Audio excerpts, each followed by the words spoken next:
Today is the final of 4 Sundays leading up to Christmas, our spiritual and preparation for Christmas.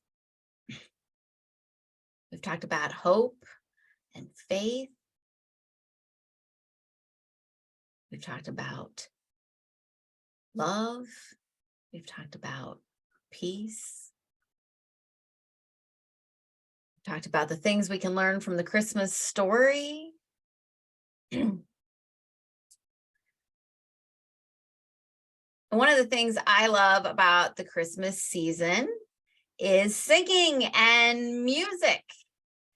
I love the standards, the ones that are in the hymnals, because they're the religious standards. And I admit that I do enjoy some of those pop ones that are questionable in theology and content. Not all of them, but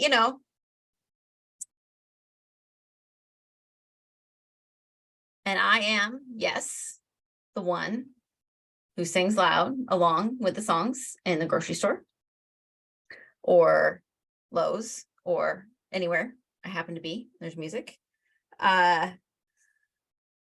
And not just Christmas music, all music. I think it brings, it makes people smile. So it's one of the ways I bring joy. And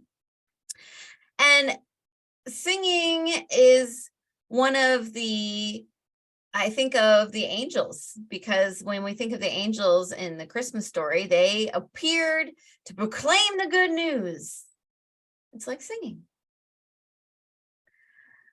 But here's something to think about. So angels represent higher thoughts, and they go around saying them. That's their thing. But I've come to realize that speaking higher thoughts is good, and sharing them is good. But even more so is taking them into our hearts and believing them and acting on them. So something to ponder is how we each step into being the manifestors of divine ideas. If angels are the proclaimers of divine ideas, how do we become the manifestors or the followers of these divine ideas? Now, there are a number of receivers of divine ideas in the Christmas story.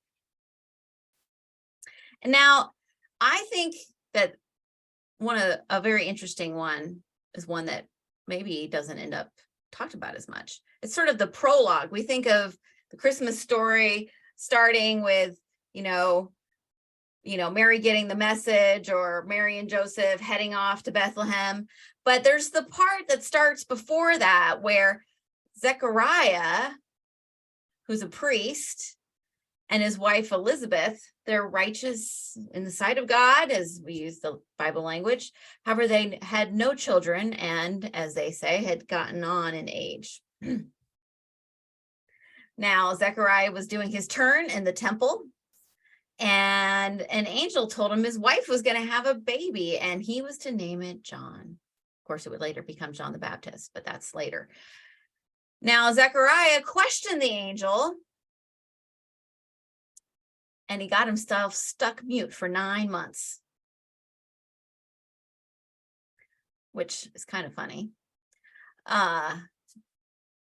And of course, Elizabeth found herself pregnant, and she was overjoyed.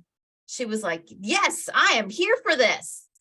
Because you have to remember, in the Hebrew scriptures, which is, the life that these people were living from, it was kind of a common thing for special people to be born to parents who had previously who were, gotten on in age and were not supposed to be able to have children. And then they would have a special child. That was a thing that happened a lot.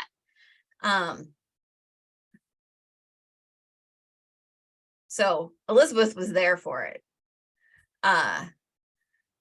Next, the angel visited Mary and told her she was chosen. Now, see, she was confused, but after the angel explained, she said, "May your word be fulfilled." Now, see, that's interesting. We see both Mary and Zechariah question the angel. Different outcomes. But I think there's something, we can read into that maybe there was a difference in tone, right? That maybe when Zechariah received the divine idea, he was like, whereas Mary was like, "I'm confused." And I think that those are very different ways of coming to a divine idea, right? Like being confused, that's not saying no. That's just like, I don't understand. So Mary follows this acceptance with a visit to her cousin Elizabeth, who knows at once of the special circumstance and cries out in joyful praise. She says the baby in her leapt. And so you could say, okay, well, John knew, but Elizabeth got it. And one of the ways I think that Elizabeth gets overlooked in the story is that she sees or feels something special about Mary's pregnancy and is all in supportive.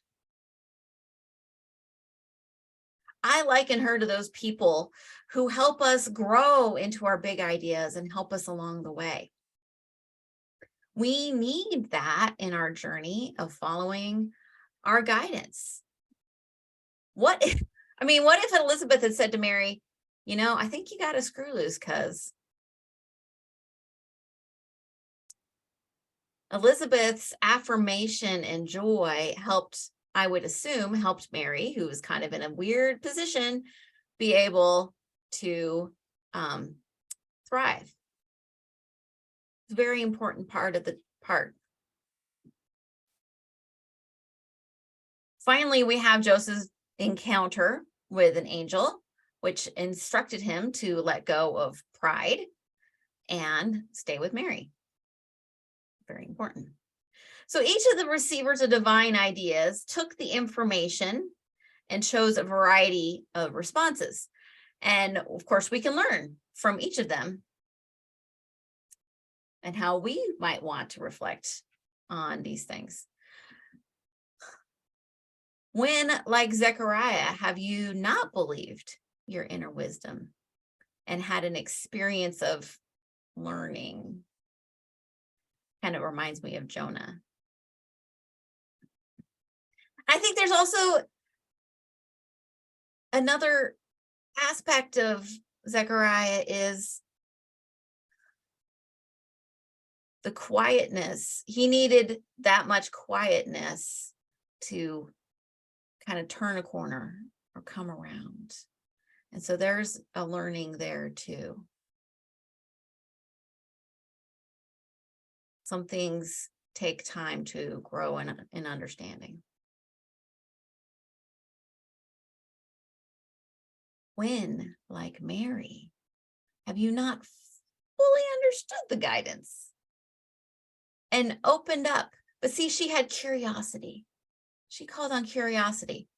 Okay, what's the next step here?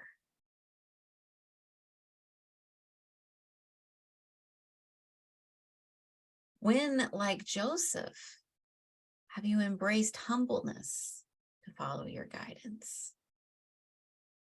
Sometimes our guidance requires us to have a difficult conversation. Sometimes it requires us to change directions or do something different than we had planned. How do we do that in a graceful way, like Joseph did?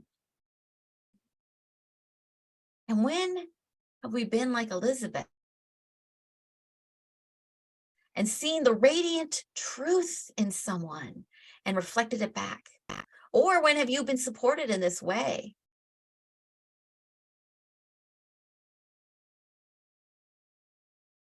So angels are the representatives and bringers of divine ideas, the proclaimers of joy.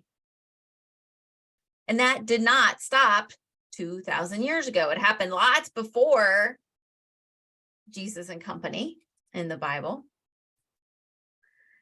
Divine ideas are all around us. We can feel them when we allow space in our spiritual practice and in our everyday lives. If we don't, we might end up like Zechariah.